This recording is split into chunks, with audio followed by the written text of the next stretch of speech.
where it had been left 2,100 years earlier.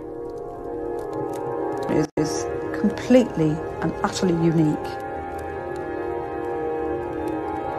It's made up of inner and outer engravings, and they seem to represent a kind of mythical journey or story, because each is carved with engraved and punched drawings of what appear to be supernatural scenes. Well, this shows several interesting scenes. On the outside are several gods and goddesses. But the most interesting part is the inner side. One of the scenes shows a group of people, some walking on foot, some of them with war trumpets, others on horseback. And this row is moving towards a very tall figure. And this tall figure holds a smaller figure, upside down, above a cauldron.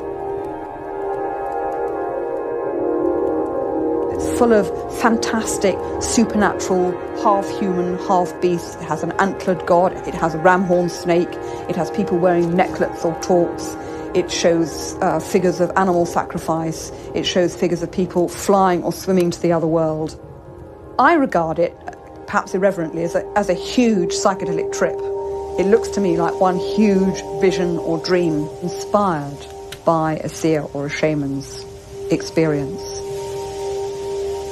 If you can imagine sitting in a house, perhaps with the only light coming through from the roof or from an unglazed window, people sitting all around it, with it glowing perhaps in the firelight, with all the figures, in a sense, dancing in the light.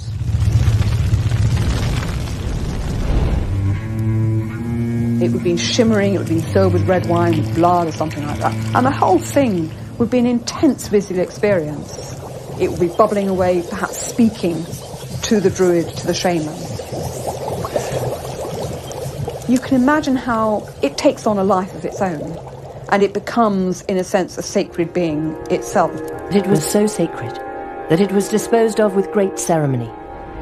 It was kept for several centuries or decades, dismantled first and then placed very reverently on a little dry island, cast as a votive offering in the middle of a marsh.